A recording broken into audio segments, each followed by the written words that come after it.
मैं अपने भक्तों का दास हूँ। मैं तुम्हारी भक्ति में ही निवास करता हूँ। जो भक्त सच्चे मन से भक्ति करते हैं उनका मैं उद्धार अवश्य करता हूँ। अनन्य भाव से जो भी मेरी शरण में आता है मैं उनके जीवन में खुशियाँ डाल देता हूँ। जिनका जैसा भाव रहता है उन्हें मैं वैसे ही फल देता हूँ। मेरे बच्चे, सच्चे मन से मुझे तुम जब भी पुकारोगे, तुम जहाँ भी हो मैं वहीं आ जाऊंगा।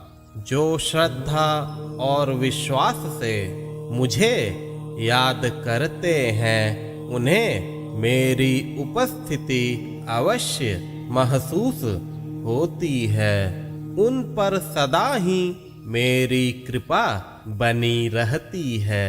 सभी भक्तों पर मेरा ध्यान होता है। भक्ति से समर्पित एक फल, फूल, पौधा, पत्ता या आंसू मुझे सबसे प्रिय हैं। जो मेरे भक्त हैं मैं हमेशा उनके साथ ही रहता हूँ। मैं कभी भी अपने भक्तों में फर्क नहीं करता। जिनके मन में विश्वास है उन्हें पत्थर में भी भगवान नजर आते हैं। जिनके मन में विश्वास नहीं होता उन्हें सामने खड़े भगवान भी पत्थर नजर आते हैं। श्रद्धा विश्वास का ही दूसरा रूप है। जहाँ श्रद्धा है वहाँ विश्वास नजर आता है और जहाँ विश्वास है वहाँ ही श्रद्धा होती है। ईश्वर भगवान मालिक को पाने के लिए श्रद्धा और भक्ति की आँख ही होनी चाहिए। ईश्वर निर्विकार है। उन्हें विकारों के अधीन होकर नहीं देखा जा सकता। मन में किसी लालसा को लेकर तुम मालिक को संपूर्ण रूप से प्राप्त नहीं कर सकते। मालिक सिर्फ सच्चे प्रेम का भूखा होता है, सच्चे भाव का भूखा होता है। जब तुम्हारी आंखें सर्वस्व समर्पण के साथ मालिक की ओर देखती हैं तब यह समझना कि तुमने सर्वस्व प्राप्त कर लिया है। अब तुम्हें कुछ भी मांगने की जरूरत नहीं पड़ेगी। तुम्हारा संपूर्ण भार मालिक खुद वहन करेंगे। मेरे बच्चे, एक बार सब कुछ भूल कर देखो कि तुम कौन हो, तुम्हारी क्या अभिलाषा है। बस मुझे हर पल याद करो।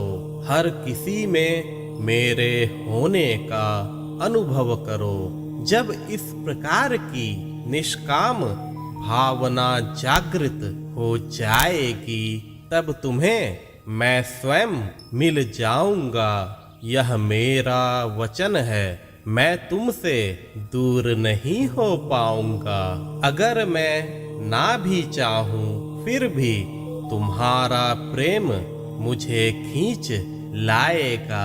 और जब मैं तुम्हारे जीवन में पूर्णतः प्रवेश करूंगा उसी समय से तुम्हारे सारे दुर्भाग्य स्वतः दूर हो जाएंगे। तुम्हारे सभी प्रारब्धों को मैं स्वयं मिटाता जाऊंगा। मैं तुम्हें अत्यंत सुख प्रदान करूंगा। आगे का संपूर्ण जीवन ही सफल हो जाएगा। निराशा का दौर समाप्त हो जाएगा। मैं तुम में रहकर और तुम मुझ में रहकर आनंदित हो जाएंगे। तुम्हारे जीवन रूपी नाव का खेवैया मैं खुद बन जाऊंगा। तुम्हारा भवसागर पार करना काफी सरल हो जाएगा। निश्चिंत रहो मेरे बच्चे, हमेशा खुश रहो।